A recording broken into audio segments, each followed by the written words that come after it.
Welcome back to another episode of the J.A.B Sports Show, episode 24, 25. We took a break from football season ending back in February. Only did a couple videos, a couple streams from then, but we're getting back into it every week. An episode coming out, streaming every week for football. We got some topics for y'all to get started. We're going to talk about preseason football for the NFL.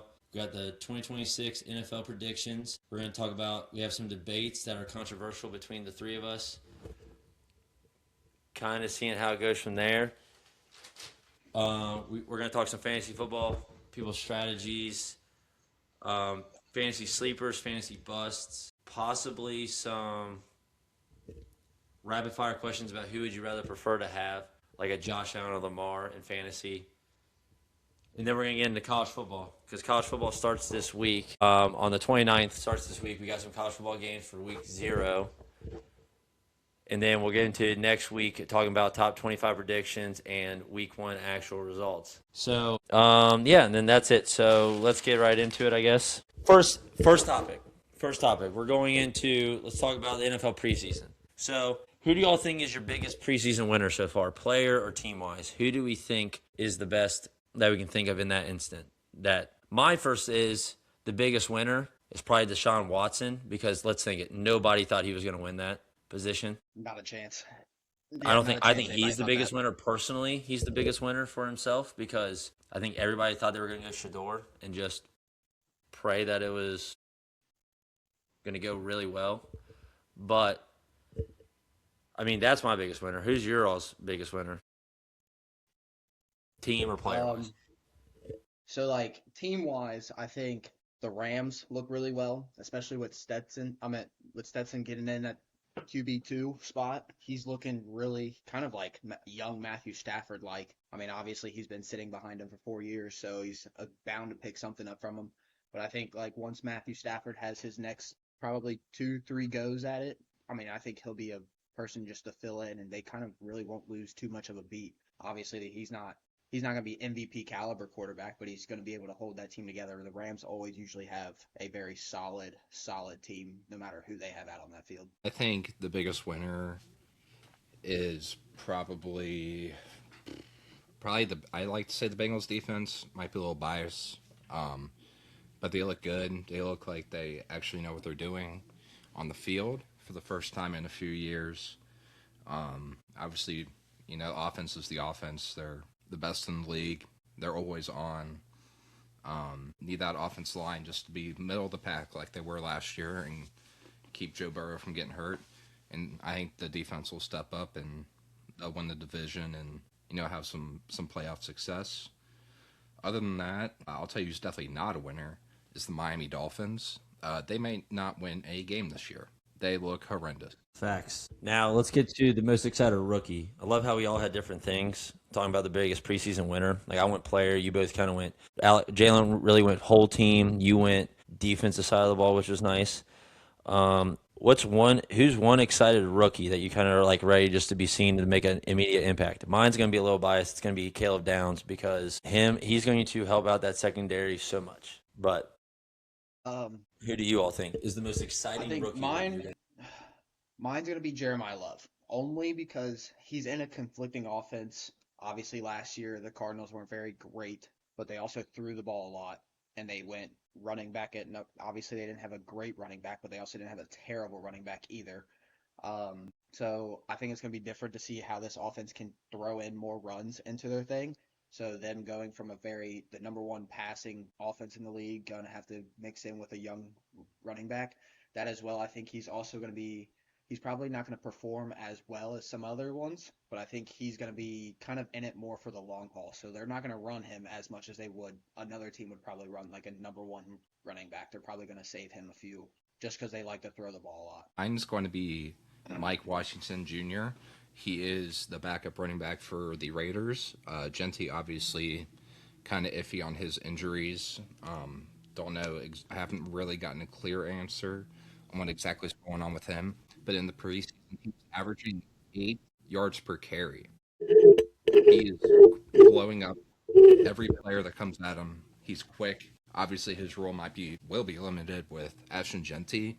But as far as right now, I think he's the most exciting rookie. Now, I don't think he has the highest ceiling, obviously, of the rookie class, but it's been really interesting to watch him play. If you guys have, any of you guys have seen any of the preseason, he's been lighting it up. See, now we're talking about one player and kind of like teams have kind of been getting it. What's one player, one team you can kind of worry about? It can be the rookie you just said, but my team that I picked that I'm most worried about going into this season is probably the 49ers. Yes, they look great in preseason. Like they're beating the crap out of the teams and they're beating them with second and third stringers when you have other teams playing their whole starters for the first quarter. But mine's the 49ers because of the whole injury thing with that plant. Like, just don't know. But that's my biggest worry is the 49ers don't know if they're going to be healthy, especially competing in that tough division with the Seahawks and the Rams.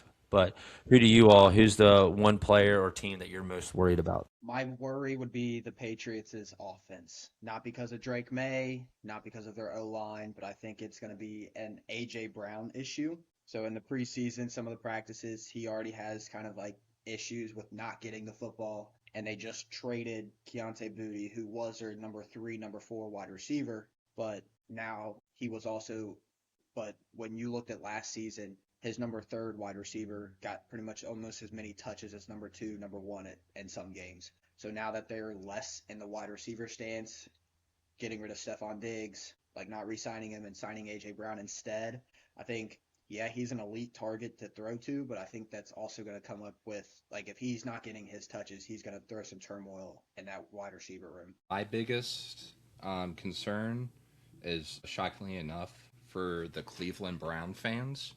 I'm sorry. I don't really know what else to say about that. Just no one in that organization cares about the city of Cleveland or the fans or anything to do with winning or anything. Not that Shedeur would take them to a deep playoff win and win MVP, but he sure is heck better than the other guy, both as a person and I think on the field. So my heart goes out to all the Browns fans.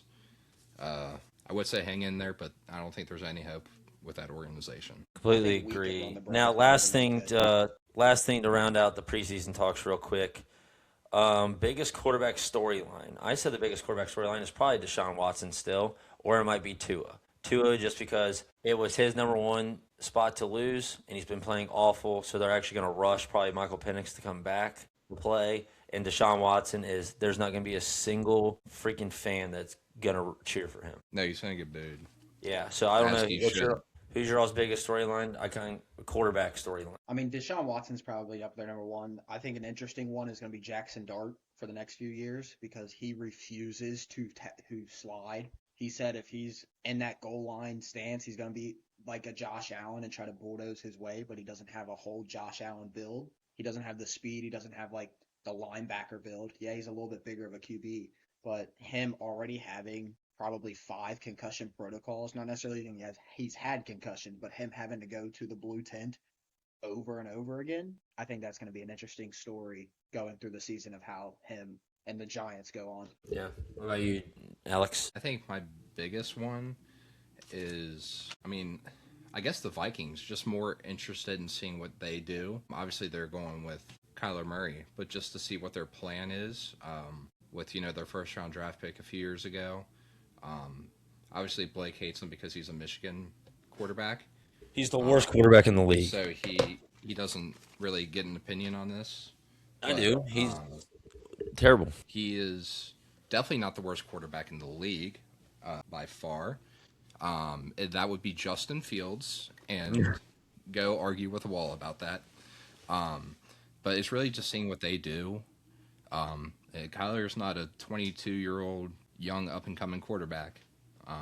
Obviously, still, hopefully, has a lot in the tank, but it's interesting to see how they manage that situation throughout the year, especially with J.J. McCarthy's attitude, which I will give props to Blake. It kind of sucks. Yes. I think another honorable mention should be C.J. Stroud and the Texans because he wants to, I don't know if y'all saw this, he wants to reset the quarterback market. So, but the Texans do not want to re-sign him for that much. He wants to make like $65 million a year as a QB, which I think is like Patrick Mahomes. Someone had it just shortly before him, but he wants Dak Prescott more. makes $60 million. He's the highest paid quarterback. Okay, well then he wants the next high at like 70, 75. So he wants to reset the quarterback market. but he has to prove. I think this is the season. If he wins, I think they give it to him. If he doesn't, then they shouldn't. A lot This of would be the times, I season to do think it. it doesn't really come down to him as a player. Now, I don't think he's worth $65 million a year. I wouldn't be mad at seeing him getting paid 40 to 50. I just don't. I think those guys who make $60 million plus a year at the quarterback position down the line have to be like the top five in the league. I think he's good. I think he's really good. But I mean, they've dealt with a lot of injuries and horrible times for the Texans in the playoffs and at the end of the season. Nico Collins Yes. last year. Um, Joe Mixon has been out. They lost a few Tank defensive Dell, players, and their it's offensive. just like, yeah, their offense line's horrible.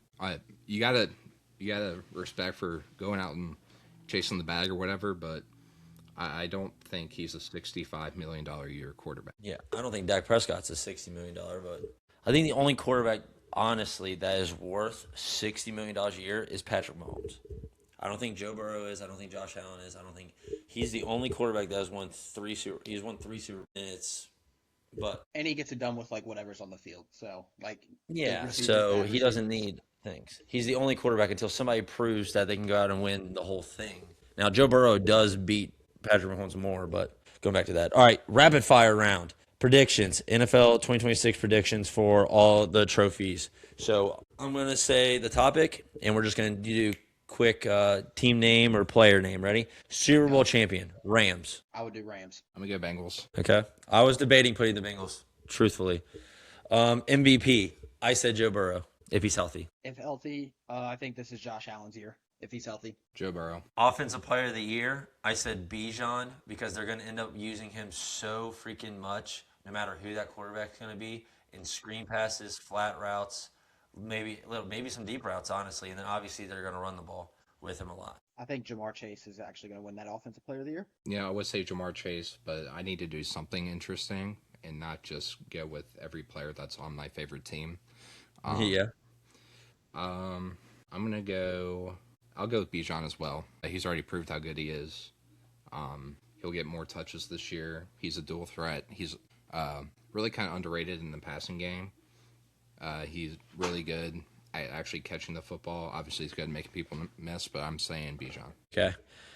Defensive player of the year, I said Myles Garrett because they're going to be leading a lot, and teams against the Rams are going to have to throw the ball a lot. And Myles Garrett, when he knows you have to throw, is just going to peel those ears back and just go get you, no matter if he's double teamed or not. And if you double team him, you still have Byron Young, and you also have who else am I forgetting on that line? Possibly Aaron Donald back. So, or Aaron Donald might come back and win it. But my pick is Myles Garrett. Mine was Myles Garrett because that kind of that D line's disgusting. Oh, it's ridiculous. I want to switch it up, but it's really hard because of how good Myles Garrett is.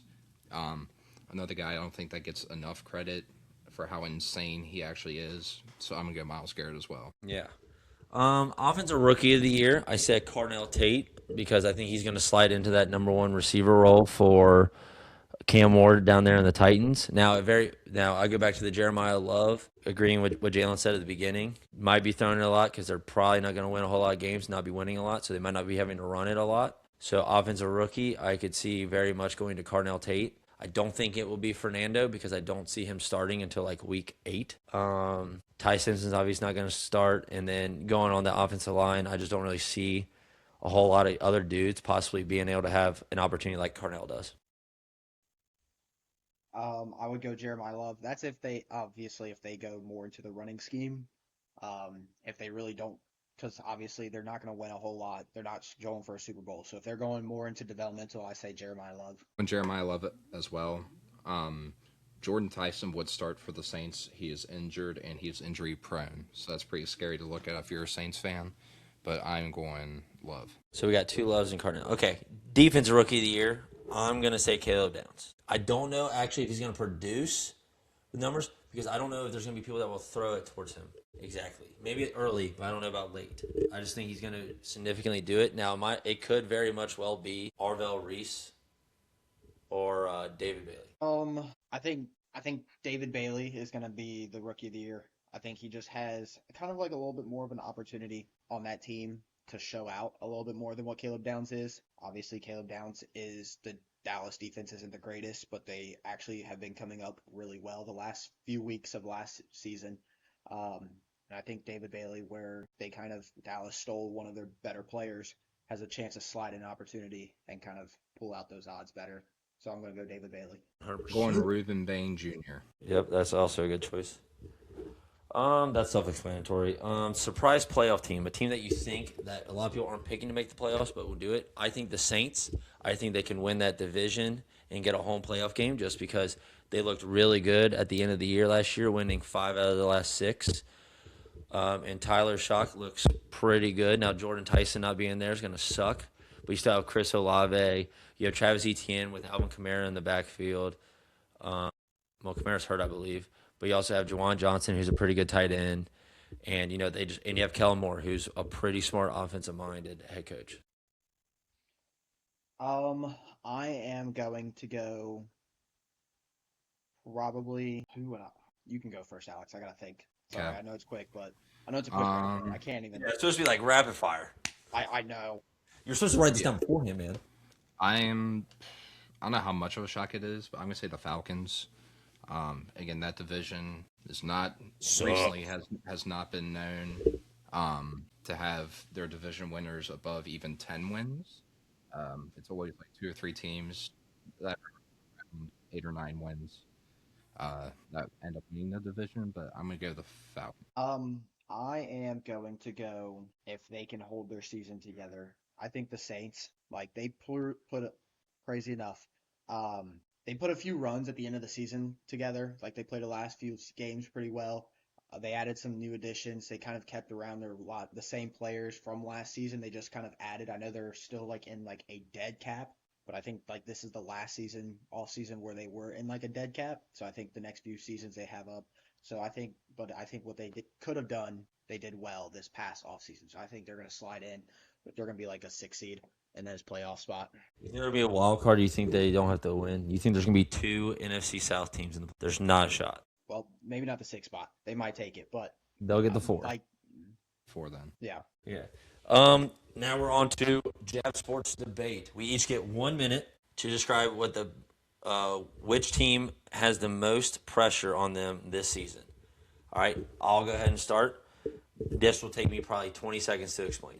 It will be the Bengals because they can't go 4 straight seasons with no playoff appearances with Joe Burrow, Jamar Chase, and T. Higgins, especially when you paid so much to keep that offense together. And you spent, like, you're paying $90 million between 2 players. You're paying 115 to 120 with 3 players on offense. So if you don't come out and win, and the defense got a whole lot better, but if you don't come out and you win and you get to the playoffs, not saying they got to win the division, which they might, but they need to come out and get to the playoffs. Joe Burrow needs to get back to what he was his second and third year.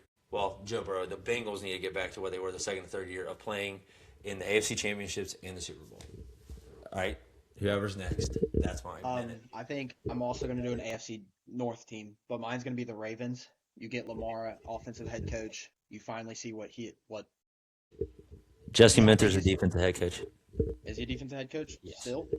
Oh, Yes. well, you get him his defense back. Like he has the offensive players still from last season. He doesn't have a still wide receiver number 1, a true kind of like top 15 wide receiver number 1, for him to target often.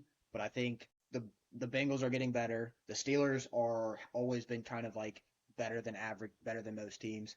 So it's kind of like win now, or you're going to be in a even more of a gauntlet than what the AFC North already was. The Browns, your Browns defense is now not as well as it was last year. The Bengals are getting better on defense, but they're having front office troubles of like, is Zach Taylor the coach? Can Joe Burrow win? Stuff like that. And this is like the weakest Steelers team out of the last few years. So it's like a win now situation for the Ravens. Alex? I think really there's only one team that's on the hot seat for having success, and that is the Bengals for reasons both of you brought up. Zach Taylor, not a fan of him. Thought he should have been fired. Obviously, it's the Bengals. They really can't do anything right. So he's still here. A lot of pressure on him. obviously Joe Burrow, the whole offense and defense. He's proved he can win. He made it to the Super Bowl. He's routinely beat top tier teams in the AFC, and has good records against those great quarterbacks, even with the worst defense in the league over the past 2 years. He still pulled it out. So it's really on the Bengals defense, coaching staff, and front office to provide Joe Burrow enough help so that he, doesn't have an Andrew Luck situation or for whatever reason request a trade. And that's been a big rumor since he was drafted to the Bengals, and I think it's all stupid. But at some point, it could happen. Not going to be this year. Probably not going to be next year. But, he's 29. He was not a young rookie. He was 23 or 24 when he came into the league. Time's now for him. He's in his prime. He's a great quarterback, so he'll have a longer prime than the normal quarterback. But, the time is now. The front office has put forth money into the team unlike they've never done it before. So, really on the coaching staff and the defense to step up for Joe Burrow and the Bengals. Yes. All right, that wraps up the debate part. Let's talk about some fantasy football here. All right, let's go to. So each host, we're going to talk about a little bit of our strategies here. Each host is going to kind of give their strategy about who they would do for what. So for me, it goes, if you had the number one overall pick, who would you take in this draft? Obviously, I can see they're going to be in three choices that you honestly couldn't go wrong with. Now, this year, the running back department is pretty depleted after about possibly 8 picks, right? Yup. So if we're looking at that, who would you take number one overall if you had the number one overall draft pick in your fantasy league? I would personally take Jahmyr Gibbs. He gives me the highest rated player, but also the highest rated running back going into it. We all know he's going to get high production, especially now even more because David Montgomery is not there. But Isaiah Pacheco might still be a whole, Knuckles and Sonic type of deal thing. But who would you all take if you had number one? Mine might be Bijan, just because he's going to be a little bit more into the passing game. Like, I think Jahmyr Gibbs will have more touches in the running game, but I think Bijan will have more touches in the passing game. I'm going Gibbs. To me, he's the definition of a two-threat running back. As far as catching the ball and running the ball, he did it at Alabama. He did it at Georgia Tech.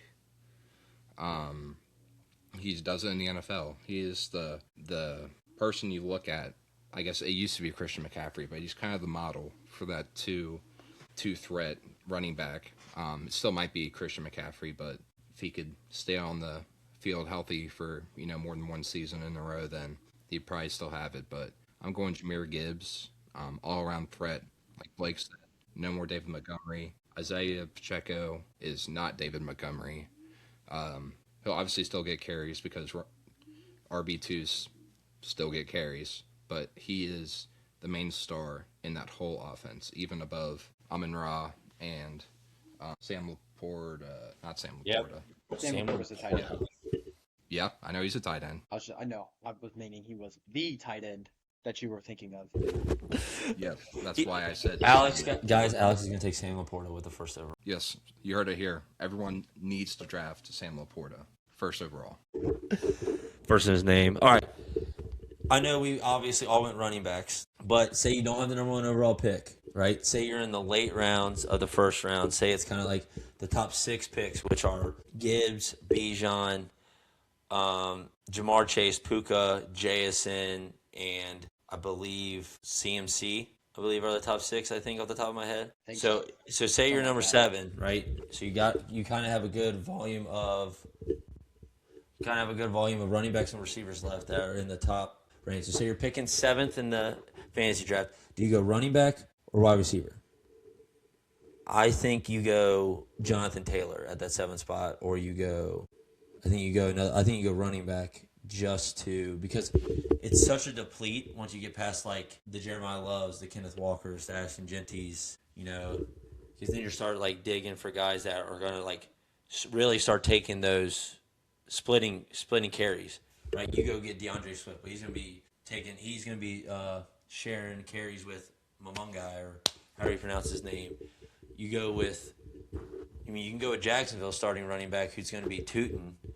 I don't know. But who do you all go with? Would you all rather go with a wide receiver or a running back if you had one of the later picks?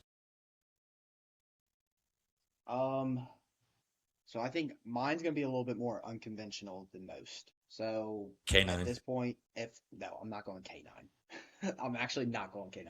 I'd probably go a top tier wide, like one of the wide receivers. Like if it's the seventh pick, it would be like the wide receiver number 4 at that point.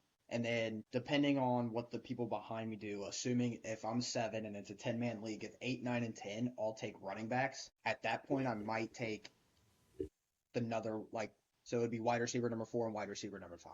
The only reason why I say that because once you get into like the later running backs, you go into more. I would go more into like your goal line scoring running backs, like try to get kind of those mid, better than average, but like Yeah, but if not you're picking necessarily seventh, star. right? But if you're picking seventh, you got to think 10, 9, and 8 go before you again. So they might be Yes. taking that fifth receiver, So like you yeah, said. it would be okay. So it'd be wide receiver number 4 and then wide receiver number 8 if they Yeah. technically did running back wide receiver. So you'd still have 2 top 10 wide receivers on your team is what. But and then you would the next 2 picks I would fill out the running backs into your goal line scorers, kind of like among guy stuff like that, players like that. Alex? I would probably go running back just because there are a lot more great receivers in the league than there are great running backs. Now, I think there are probably more underrated running backs and underrated receivers, just because of how the modern NFL views the running back nowadays. But I would probably go running back at that 7th spot. But obviously, it all depends on who's still on the board.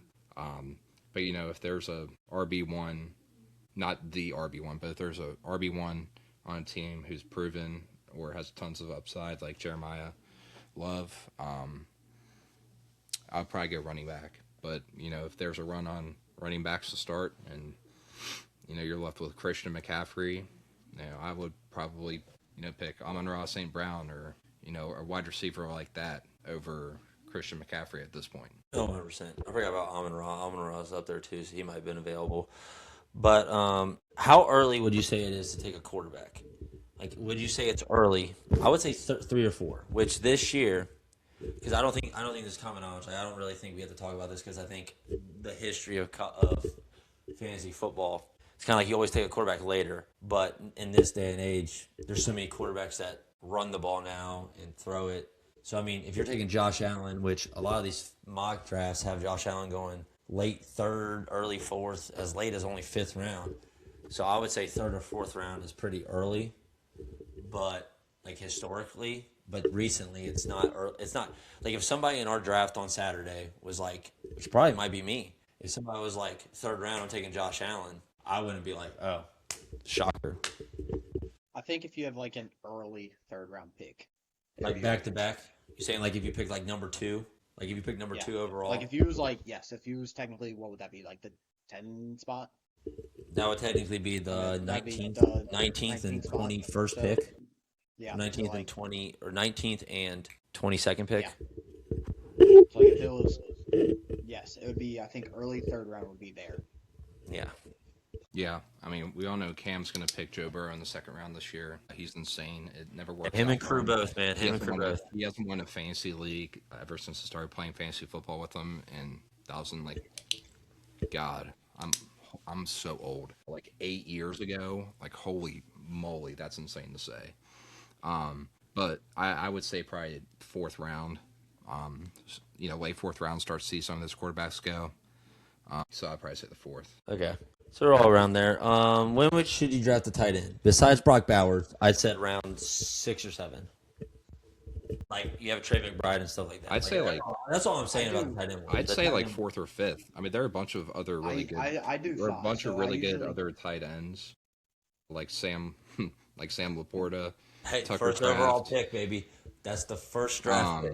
Yeah, I didn't say that at all. I was saying that Jahmyr Gibbs is a better overall option for the Lions than him, but whatever. But I would say fans probably all heard you say the 4th or Sam 5th round pick. If obviously Brock Bowers has gone, I probably usually- 2nd or 3rd.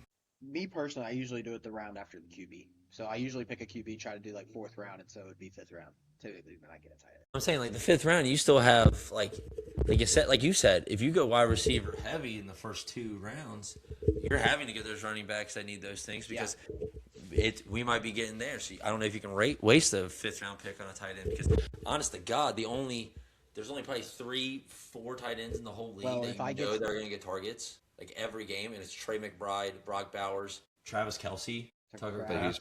He's hurt, so it's like you got to look at like who are the ones that are going to get targets. Like dude, like Jake Ferguson was the second overall tight end in fantasy for like the longest time, but he was closer to the 30th fantasy tight end than he was to the first one, which was Trey McBride. should have been freaking Isaiah Likely last year, but they didn't utilize him correctly.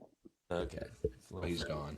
Yeah, now he's gone. Mike Gesicki, look, he gets a lot of fancy points. I'm not saying he's a It's just complete targets. tight end, but he's a great fantasy tight end. It's just targets. It's like, but like last year, Gasecki had he'd have like 2 catches, and it'd be like, oh, But anyway, moving on. What's your ideal strategy for the first 3 rounds? So who would you pick? So your strategy. Don't be like if they're here, if they're available, you take this. Like you physically, strategy wise, your strategy going into it. My strategy is go like best player available. So that doesn't matter who it is. Like just the best top player available. So if I'm drafting 5th and it's Amon-Ra, I'm taking Amon-Ra. If it's first, I'm taking Jahmyr Gibbs. Take the best player, and then I would choose what I need after that. So like if I go running back, I'm automatically probably gonna go a wide receiver, unless the only way I would say that, but I'm gonna go running back, wide receiver, probably. If I had to do it. Now, again, it does matter who's all left and stuff like that. But if everything goes right for you, I'm going running back, wide receiver. Because you can get two number one receivers. And if I could get a stud running back, you're kind of chilling. Then you can look for your goal line getters like Jalen was saying. Like if David Montgomery in this year's fantasy draft is going to be so key because if the Texans get it down, you know they're going to put his big old butt in there, man, and just run through the tackles, man. Heck yeah, he is. Hey, Jan, what do you got to say? Oh, me? So, well, first off, I hope I don't get pick 5, 6, or 7. That's Dude, like 5 sucks. Did a mock draft on it? Terrible. Don't run 5, 6, and 7 is the Can't say traps. That's your trap picks. You don't really get a lot of value. 5, 6, or 7. No, I'd rather honestly, I like the pick 7, 8, and 9. So it would be at that point I would probably do if it's 7, 8, and 9. I would do. Dude, no offense, Probably- the 4th overall pick is only good for the first pick for the first round. Yes, 4, 5, and That's why I'd 6 blow. that's why I'd rather have it. That's why I'd have it 8, 9, and 10. So 8, 9, and 10, I'd probably go like not wide receiver, running back first, top running back first, and then I would do a wide receiver and like a top 10 wide receiver at that point. And then for the 3rd round, I'd probably reach more on the wide. I'd probably go wide receiver again, just because. Okay, you're so gonna the same get- as me. Running back, Yeah. wide receiver. Alex? Me crazy. Running back. I'm picking literally the best player available. You get 2 spots for each, and then a flex position, so all 3 of them will start. Yeah. Now, I'm not saying I'm necessarily going to pick 3 running backs or 3 receivers.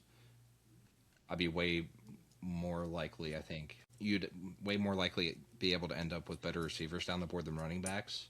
So, you might have to bite the bullet a little bit if you're in the 2nd round and, there are no top running backs. You might have to, pick, a steady guy ahead of where he's supposed to pick just because, that is important. But just picking the best 3 skill players possible within reason. Yeah, You can't end up having like Zach Charbonnet and frickin' I don't know. Zach Chardonnay might not be super bad You this can't year have- because he's going to be solo. Woody Marks and Zach Charbonnet be your starting running backs in the fantasy league. Who'd you say?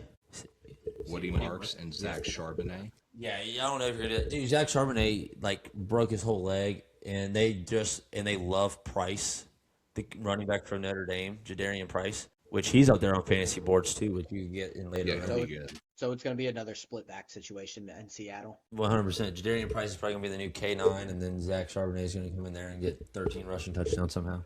But yeah, I was just saying, obviously, I'll most likely probably go receiver first, depending on where I'm at. Obviously, if I'm higher in the draft, I'd probably be more likely to be inclined to pick a running back. But if 3 or 4 running backs are taken and I'm at pick 8, which again I don't think is a bad pick, like you guys are saying. But I mean, No, I'm I not love gonna. the pick 8. Yeah, I'm pick not 8 ain't going. bad. I'm not It's going to pick a running back super high above their value. Like you just kind of got to go with the flow. all right. We got the next 3 topics. We're gonna go through these all pretty quickly because we gotta get to college football. Fantasy sleepers, right? Everybody name one sleeper that they think that's gonna do really well in fantasy. Now, mine is Caleb Douglas, the wide receiver for the Dolphins. He's probably gonna end up being the number 1 receiver for the Dolphins. He has to get the targets. That's my sleeper. Him or Tyler Shock. Someone has to get a target. Someone does, Yes. other than Devon A-Chain, who's gonna die because he's gonna get hit so freaking much. Mine is going to be crazy enough to say is Mike Evans. I know he's older, but on that, he's going to be on a team where they scheme really well. He's obviously a big touchdown target, like goal line target. He's freaking like 6'5" down there. I think him and he's on the 49ers, correct? I believe. Yes. Yeah. Dude's him, picking Mike yeah, Evans. Don't even know what team he's on. What? So dude's No, picking Mike Evans. Don't I, even know what team. I assume I couldn't confirm if it was the 49ers or the Commanders, but I know the Commanders have like nobody, so I assume. But They the got Scary 49ers, Terry, him my and boy. Scary Terry ain't doing nothing over there. And Stephon. All right, Alex, who's your sleeper? All right. This is biggest like sleeper, right? Not who we think is going to put up like the most points and shock the universe. We're just thinking of someone who's going to be better than everyone thinks. Correct. Mike Evans is also Yes. like 65 as a wide Who do you receiver. think Okay. that's gonna go out there? I'm going Mark Andrews. Solid. He will get all of his targets back. He's fully healthy. Obviously, he wasn't injured that much last year, but kind of got his reps taken away. Lamar loves utilizing the tight end, especially when he's on the move. I think he finds it again and becomes, a top 15, top 10 tight end in football again. Yep. I like that. I like that. That one freaking hip drop tackle ruined him. But players you would like to avoid or scared of drafting. Mine is Nico Collins, just because of recent injury history. So Nico Collins, yes, he is a top 10 fantasy wide receiver. He does get the targets, he gets the yards, but I'm too scared to draft him for. Yes, I had him on my fantasy team last year, and he would put up 40 points when he's healthy, but he was healthy like 6 games last year. Yes. If he's in the 4th or Probably 5th more like- round and he's probably still more like available, 8, I take but him. If he's terrifying. available in the 5th round, I'll take him. Mine is Justin Jefferson. Kyler Murray cannot throw the ball down the middle of the field, and that's where Justin Jefferson gets his catches. He's best in the middle of the field, run after catch. That's where his rookie season and the season after, that's where he got all of his yards and all of his plays. Kyler Murray cannot throw the ball down the middle of the field. He throws to the sidelines and deep balls. But at least Kyler can throw it to him, unlike JJ. That is true, yes. But Yeah, God, Kyler- could you imagine if Justin Fields was out there? Phew. Kyler Yeah. Murray Worst. can. So I'm not saying Justin Jefferson's going to be bad, but I don't Justin think the value Fields. of him in the first round. I think he's going to be more of a second round kind of third. Dude, if I got the Either 10th second overall or pick, third I'm round. taking Justin Jefferson and whoever the running back is. That's If Justin Jefferson falls to the second round, he actually probably will. I will. If he falls to the third round, I will shave my head. Dude, if he falls to the 3rd round, whoever gets him, bro, you got a steal. Mine, I kind of have 2. Not really related to what Jalen was saying, but my first one is Jordan Addison. He led the league in drops last year, and I do have him on one of my fantasy leagues this year. But he's just been super streaky. He's like he could either be like I saw a great- ESPN article having their receiving room ranked at like 2 or 3. And I get the appeal of Jordan Addison. All the attention that Jefferson gets, and he's pretty quick and dynamic. But he dropped a lot of footballs last year, and now he has like a 5'4" quarterback thrown at him. So he's one. And then I won't really need to explain the second one, but it's Christian McCaffrey injuries. That power Facts. plant, man, that's killing him. That's it. All right. Rapid fire. Quick. No explaining. Just who would you rather have in fantasy terms? Ready? Yep. Josh Allen or Lamar Jackson in fantasy terms? Josh Allen. Josh Allen. Jamar Chase or Justin Jefferson? Jamar Chase. Jamar. Okay. Elite running back or elite wide receiver in round 1? I'm going elite running back. Running back. Running back. Draft a quarterback 4th round or early or wait. So you might miss out on Josh Allen, Lamar, and like all the high ones. It's like, do you draft a quarterback early or do you wait? Are you more of a guy that would rather wait until like rounds 8 to get your first quarterback, or do you want to get one early? I would do early. This doesn't answer the question, but I would do something in the middle. Okay. So we'll say Early So, yeah, is we'll rounds go- 1 to 4. Early We'll is go round 1 to early. 4. If the top ones are there early. Okay. Rather draft a rookie breakout or hope for a rookie breakout or a proven vet? rookie breakout. I'm going proven vet. I'm going vet again. This is rapid fire, so I won't explain, but I'll go vet. All right, who's going to be the best fantasy quarterback this year? Josh Allen. Josh Allen. Josh Allen. Okay. Who's going to be the best fantasy running back this year? I know I said I was going to take Gibbs, but I'll probably say Bijan probably will be. Gibbs. Nah, I'm taking back Gibbs. I'm going Bijan. Gibbs. I'm going back. I'm going Gibbs. Best fantasy wide receiver? Chase. Probably Jamar.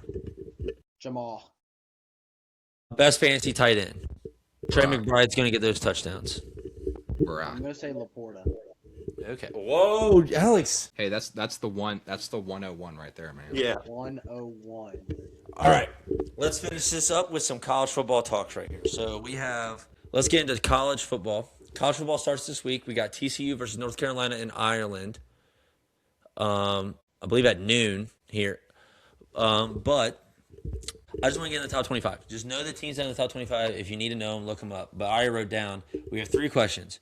Who's the most overrated team you think in the top 25? Who's the most underrated team in the top 25? And who's the biggest sleeper you think in the top 25 that could make the college football playoff if they're not already in the top 12? My most overrated, I'm going to get bashed for this, is Notre Dame. I don't think they should be ranked 4th in the country when they lost their best player. I know CJ Carr is incredible and they're always good, but they're not in a conference. I think it's complete bullcrap that they get to play in the college football playoff if they're already in the top 10.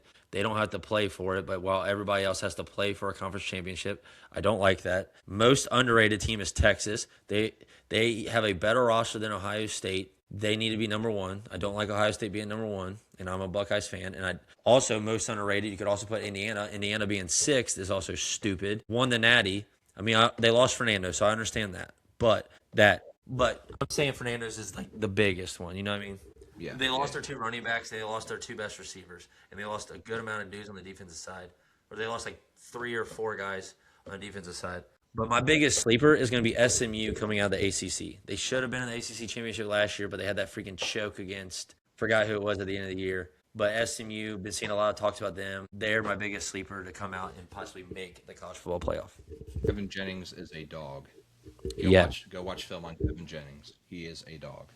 Jalen, you got it? You want me to go? Quick My pace, baby. biggest, Quick pace. my biggest overrated would probably be again Notre Dame, just because they're like they have the Preach it, talent baby. over the years.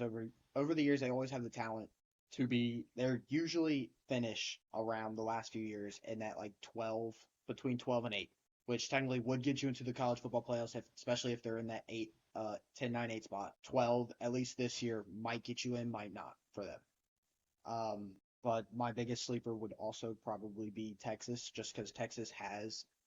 I mean, Arch Manning didn't play terrible last year. He's coming back a full season vetted, ready to come back his next year. They have a lot of good pieces around them. They had a few bad beats, like maybe one bad beat, and then all their other losses were like gauntlet losses. But yeah, those are my two takes on that. Most underrated? That's what I said, Texas, right? I said Yeah, underrated I was said Texas. Texas. Yeah, No, you I did. said Texas too. Okay, and then your biggest sleeper was My biggest sleeper, honestly, is LSU. I know Lane Kiffin is like not. Lane Train. He's not like in the favor of the fans, but I mean Or he like is. anybody. But he is a good coach. Like that team around him. Like obviously he had a good team at Ole Miss last year. yeah. Ole Miss last season, but like having the LSU facilities with his coaching, I think he can bring a lot of those players together. They already get LSU's already a top dog in football, so like him being head coaching there is another great coach being there. I think they'll be better than 11th spot by the end of the year. Nice. My underrated or overrated, sorry. I have two. I'm a Marcel Reed enjoyer and an SEC enjoyer, but I honestly don't know what they're doing at 8. I think that's very high. I would have also picked Notre Dame, but I do think they'll finish in like the top 14. I don't think Texas A&M will. My other one is BYU.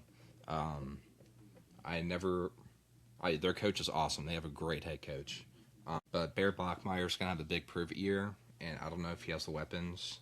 Um, Especially, I think they have a pretty tough schedule. So I'm gonna go both, but I think Texas A&M more. Most underrated, I'm going to go Oklahoma.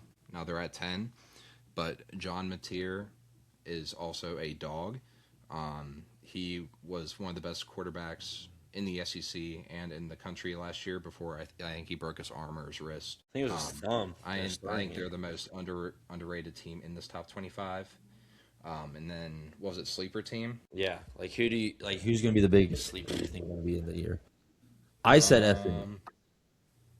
I am going to go And Jalen said LSU. with USC. They're at 14. Jaden Mavia, a big year for him coming into USC. I think he has the talent to do it. Kind of the same thing. They have a high flying offense. Got to see what the defense does, kind of like the Bengals. But I think it'll be USC. All right. These are all good. All right, college football predictions. National champion. Who do you think the national champion is going to be? I'm going to ride with Ohio State. Runner up, I think it's going to be Texas. I think for the national champion. Texas. Yeah, Texas. Okay, so Texas, Ohio State. My runner up, so they'll meet in the championship is Texas. All right, I think it'll be a rematch of the week 2 of the college football. Mine's Oregon. Okay. I'm gonna go with Ohio State as a runner-up. Okay. Who's your final 4 teams you think that are going to be in the college football semifinals? I said Indiana, Ohio State, Texas, Georgia. Not in that order, but like I think those 4 teams will be in it. I'm being a little homer by saying Indiana, but that's also just me hoping that Josh Hoover comes in and you just don't mess it up, bro. Don't really. So mine's gonna be Texas, Ohio State, Oregon, and Texas A&M. Mine's going to be Texas, Oregon, Ohio State, and I'm going to say Miami. Ole Miss. Miss. Oh, That's another sleeper team who you could put in there. weren't they in the semifinals last year? I think so. I think they Yeah. played. Texas wasn't in there. Yeah, I think they played Miami. Yeah. Yeah. Just trying to think about who that was and stuff. But Heisman winner, I think Arch, or very well could be Sam Levitt. And yep. And then I'm gonna do this one. We're gonna double up questions here. Heisman winner, I said Arch Manning, surprise college football playoff team. It goes back to my sleeper team, SMU. I think they will win the ACC and be in the college football playoff. My Heisman's Arch, and then what was the second question? Biggest sleeper, biggest surprise in the college football playoff, like a surprise college football playoff appearance. My biggest surprise would be probably SMU. I mean, probably SMU as well. I want to say, I know crazy enough that they're ranked 24th. Louisville actually has been putting up some stats. I think they can compete in the ACC. The ACC is the one conference like right now that is, even last year, you don't know who's going to win it. The ACC. They beat some good opponents. They lost. Everybody in the ACC beat good opponents. Everybody lost to bad opponents. But I think Louisville the last few seasons have been actually bringing in some good recruits for them. So I think they could actually win the ACC as well. My Heisman pick is going to be Arch as well, and I think sleeper team. I'm gonna say Alabama. Keelan Russell throws the ball insanely, just beautiful, spiral everything. He's gonna be a great quarterback. Again, they're at 13, but I think it's gonna be Alabama. Nice. Conference champions. Another rapid fire thing. I'm gonna say the conference. We say the winner, and I'll go last on this. So you all can say I'm ready. SEC wins the. Texas. Texas. I say Georgia. I think Georgia just somehow has it. Big Ten. Ohio State. Ohio State. Ohio State. ACC. I'm going with Louisville. Sorry. I'm going with SMU.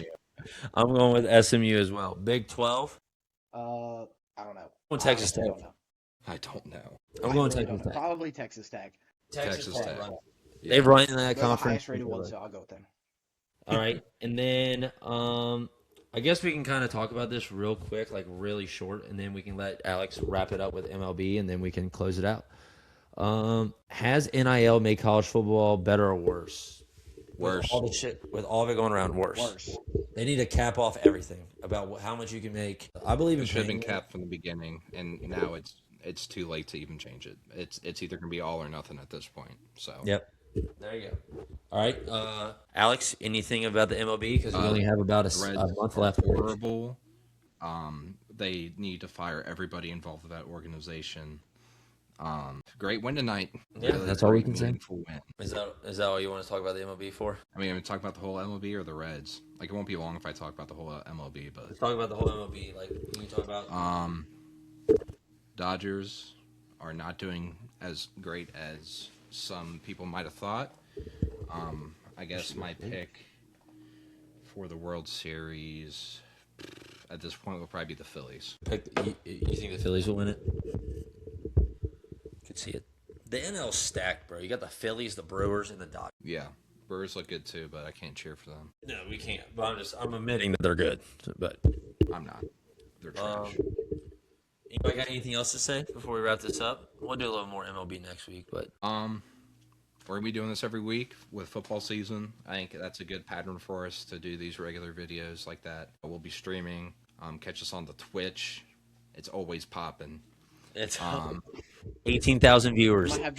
We might do different locations this time, guys. So Yeah, we may don't not know where we might be. We may not see the Same base- room. yeah. The same We're room. The gonna basement. switch it up. We'll probably be at everyone's houses or apartment. But yeah, that's it. I'm honestly excited to be back to doing these videos. I like doing them. And we hope that you guys like watching them. Yeah, hopefully you all can like, subscribe, share it out to people, and they can actually go because we do have a TikTok now. And we need to get Blake set up with like proper equipment because I know this whole video you're not gonna be able to hear like a word he says. Or he'll just sound robotic. But Let's get this, or I sadly have to drive over to somebody else's house. One way or the other. One way or the other. But yeah, finishing this up. Yeah, next week we'll probably be streaming. I gotta get back to being consistent on what days I'm gonna post this. This will probably get posted tomorrow on Thursday, August 27th, 3:30 p.m. But we gotta get that, and then we'll probably be streaming next week for college football, right? Or sorry, sir. yeah. Well, no, actually, me and Alex won't be in town. I guess we'll have to figure out what to Actually, do. yeah, I won't be here, so not next weekend. Not next weekend. The week after, we'll probably start the streams again, unless there's a game during the weekday that we can go do, that we can stream.